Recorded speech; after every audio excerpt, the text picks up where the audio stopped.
Asbury University has this amazing phenomenon happening right now. You've probably heard about it, but there is a revival currently happening at Asbury University's campus in Kentucky. And in this episode, we are going to talk about 3 important lessons that we can learn as pastors from what's going on there. But before we do that, we're going to actually look into what's happening. In case you don't know, we're just going to kind of take a look at what people are saying about it, what's happening, how it started, and how it's going.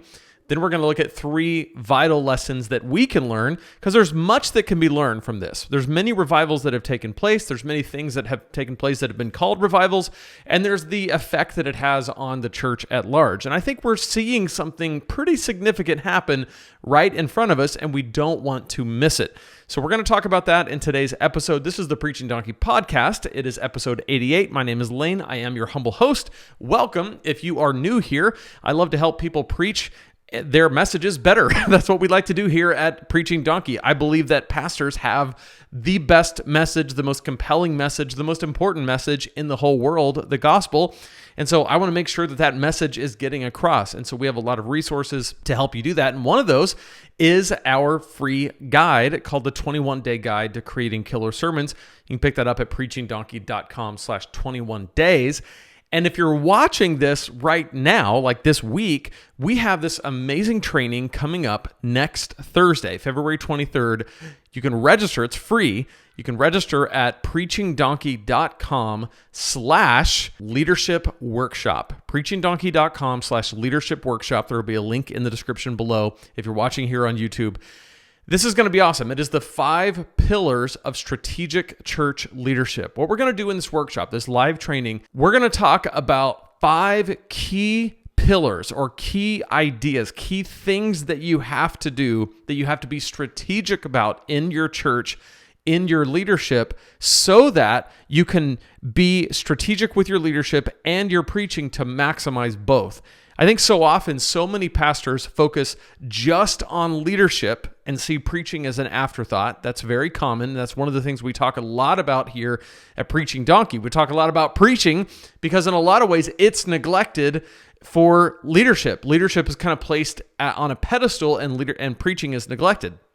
There are other churches where the opposite is true, where all the emphasis is placed on preaching and leadership is downplayed, and that's not good either, because if you just are phenomenal at preaching, but you don't lead well, then your church is going to fall apart.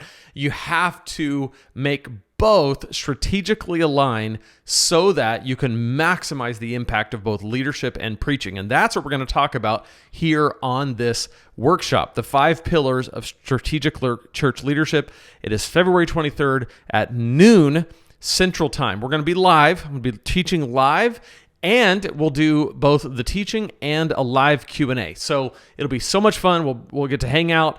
I'll have my coffee. Hope you'll have yours, and I'll see you on the live training next Thursday. So go to preachingdonkey.com/leadership workshop to register for that. All right, so let's talk about what's going on. Asbury professor says, we're witnessing a surprising work of God. Why I'm hopeful about the revival breaking out in our chapel and its implications for the campus and beyond. So this was an article that Christianity Today put out a couple of days ago. Most Wednesday mornings at Asbury University are like any other. A few minutes before 10, students begin to gather in Hughes Auditorium for chapel. Students are required to attend a certain number of chapels each semester, so they tend to show up as a matter of routine. But this past Wednesday was different. After the benediction, the gospel choir began to sing a final chorus. And then something began to happen that defies easy description. Students did not leave. They were struck by what seemed to be a quiet but powerful sense of transcendence.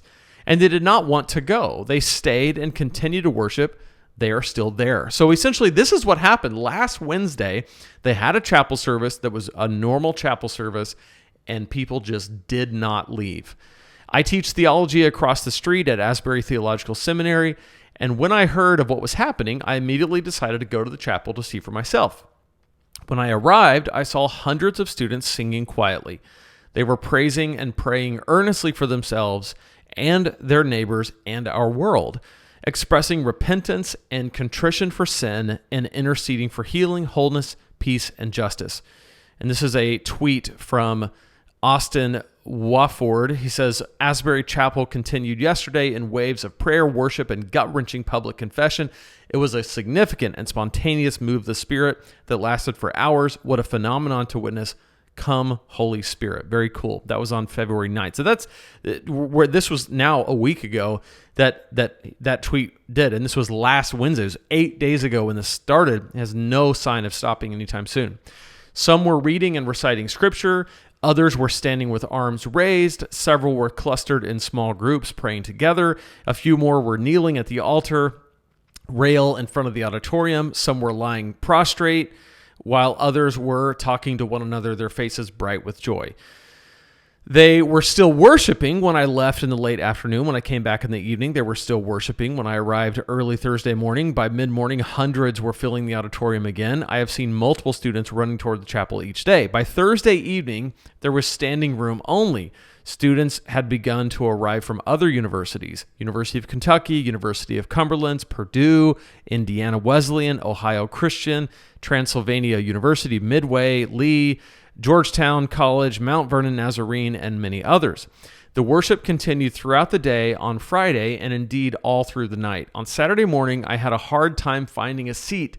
By evening, the building was packed beyond capacity. Every night, some students and others have stayed in the chapel to pray through the night, and as of Sunday evening, the momentum shows no signs of slowing down. So some are calling this a revival, and I know that in recent years that term has been associated with political activism and Christian nationalism, but let me be clear, no one at Asbury has that agenda. My colleague, Steve Siemens, a retired theologian from the seminary, told me that what is happening resembles the famous Asbury Revival of 1970 he experienced when he was a student. That revival shut down classes for a week and then went on for 2 more weeks with nightly services. Hundreds of students went out to share what happened with other schools. But what many don't realize is that Asbury has an even more extensive history with revivals, including one that took place as early as 1905 and another as recent as 2006, when a student chapel led to 4 days of continuous worship and prayer and praise. Many people say that in the chapel they hardly even realize how much time has elapsed. It is almost as though time and eternity blur together as heaven and earth meet. Anyone who has witnessed it can agree that something unusual and unscripted is happening. As an analytic theologian, I am weary of hype and very wary of manipulation. I come from a background, in particular revivalist segment of the Methodist holiness tradition, where I've seen efforts to manufacture revivals and movements of the Spirit that were sometimes not only hollow, but also harmful. I do not want anything to do with that. So this is a concern that some have had where they've said, this seems like there's no way this could have been just a spontaneous, unscripted situation. Like somebody had to create this. This particular professor is saying he is wary of that, and this is not that. And truth be told, this is nothing like that. There's no pressure or hype. There's no manipulation. There's no high-pitched emotional fervor. To the contrary, it has been by far the most calm and serene.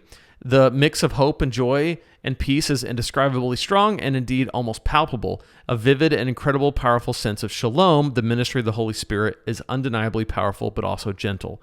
So he goes on to describe what's happening there. But if you haven't seen this yet, I have just been inundated with posts on social media. Also, you see it on YouTube, you see it on TikTok. People are live streaming it. People are lined up outside the door for I've seen people on Facebook post that the line goes for several football fields deep of people just trying to get in. It's pretty stinking amazing. And NBC News also posted about it, and they kind of link it to TikTok. So this is what they say, a nonstop Kentucky prayer revival is going viral on TikTok, and people are traveling thousands of miles to take part. A Christian service at a college chapel in Kentucky has ballooned into a nonstop prayer and worship session that some are calling a revival. And people are traveling thousands of miles to take part in it after seeing videos go viral on TikTok, which, by the way, if you're there or if you went there or plan to go there, let me know in the comments below. If you're watching if you're watching here on YouTube, I'd love to know. The growing event started as a routine chapel service at Asbury University. a small Christian college in Wilmore, Kentucky. According to university employees, at the tail end of the meeting, a couple dozen lingering students assembled informally in a gathering that's now been going 7 days straight for 24 hours a day. The first day, we had a very ordinary service. I would call it unremarkable, said the president, Kevin Brown. Following a morning service on February 8th, the Multicultural Gospel Choir sang on stage. Some students stuck around afterwards, and by evening, more and more had trickled into the sanctuary, creating something special, said Brown. It has absolutely been social media that has been the mechanism that people found out about this, the University Vice President of Communications, Mark Whitworth, said. The setup is simple. No projector screens or high-tech integrations, just wooden sanctuary chairs filled with people and an open altar call with invitation to prayer that still hasn't ended. That equation has been a powerful recipe on social media. On TikTok and Instagram, videos hashtag Asbury Revival are racking up millions of views. At the time this article was published, the hashtag Asbury Revival had 24.4 million views on TikTok. So it's pretty amazing what we are seeing that is happening here. And if you have not yet checked out all of what's posted about this, there's so much that you can find, and it's a pretty amazing situation that's happening. So what I would like to do is draw 3 lessons that we as pastors can take away from this, because a lot can be said about this and the impact it's going to have culturally, spiritually. I think it's an amazing kind of resurgence of spiritual fervor that we haven't seen in a long time, and I'm very encouraged by a lot of it. But I think there are 3 lessons that we can take away as pastors, and that's what I would like to talk about for the remainder of this episode. So here we go. Number 1, people are more spiritually hungry than we think.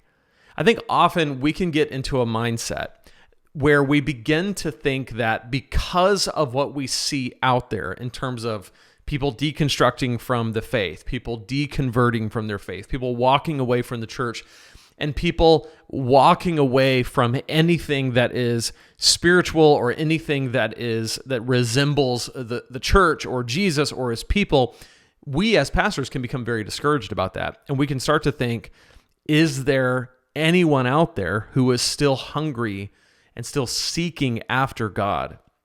And from this, we can see that the work of God and the movement of God is still very much alive and well in people's hearts. Regardless of what might be going on around them, people are more spiritually hungry than we think. Well, what does this mean for us? What are the implications of this? Well, it means that in our churches, we can lean into that hunger and provide people with the sustenance that they need. I think often as pastors, we tend to hold back because we don't want to overwhelm people. And I think people are saying, no, we want more. We want more of the word. We want more of prayer. We want more of the Holy Spirit's work in our lives.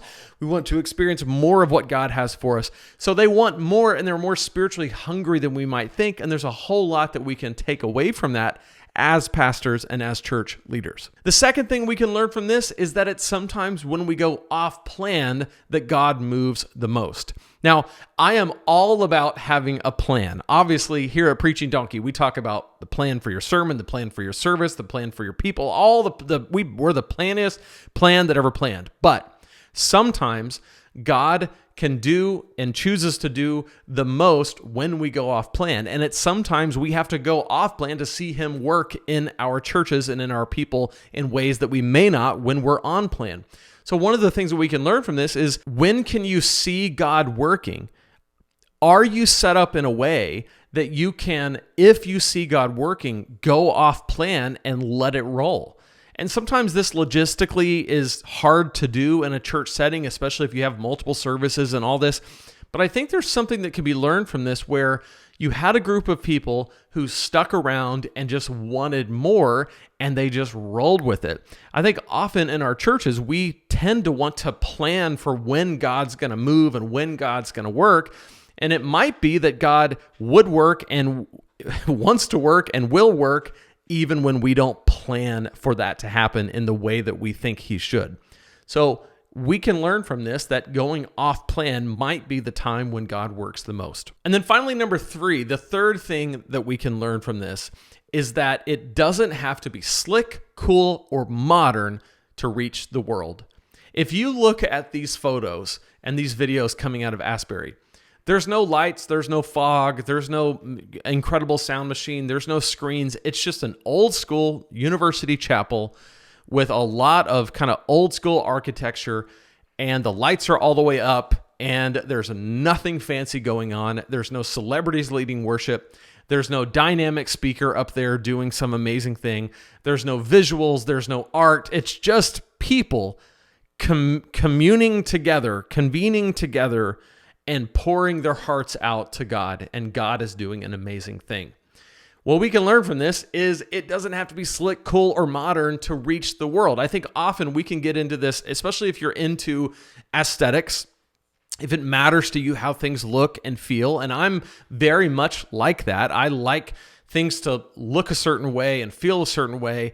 And sometimes it's good for me to watch this and go, okay, yeah, sometimes it doesn't have to be this amazing production for God to move. In fact, God can and does move in all kinds of situations, regardless of how slick, cool, or it almost sounds ridiculous to even have to say this, but I think it's really, really helpful to remember that you've got thousands upon thousands of people and thousands upon thousands of young people flocking to this event, and there's nothing fancy about it. There's no celebrity appeal. There's nothing cool about it.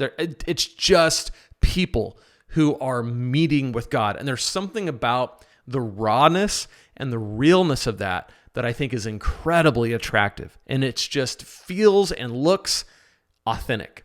And there's something that can be learned there. I'm not sure exactly what the direct application is for all of these, that people are more spiritually hungry than you think, that God can work sometimes even when we go off plan, and sometimes that's where he really shows up, and you don't have to be slick, modern, or cool to reach the world. I don't know that there's like a direct do this next week kind of application for each of these, but I think all of these are really helpful to keep in mind that God is going to move when and how he chooses, and it's our job to be ready to receive that work from God and to lead people through it. And that's exciting. So if you're going to Asbury, or if you have been there, please let me know in the comments. I'd love to know how it's gone there, what it's like there. I've watched lots of live streams, but I can only imagine what it's like to actually be there and to be a part of what God is doing there. Be sure to register preachingdonkey.com/leadership workshop. Next Thursday, live, we're going to be doing that workshop. It's going to be awesome. The 5 pillars of strategic church leadership. Can't wait to see you on that live training. Until then, remember, if God can speak through a donkey, he can speak through you, and he can speak through me. We'll see you next time here at the Preaching Donkey podcast.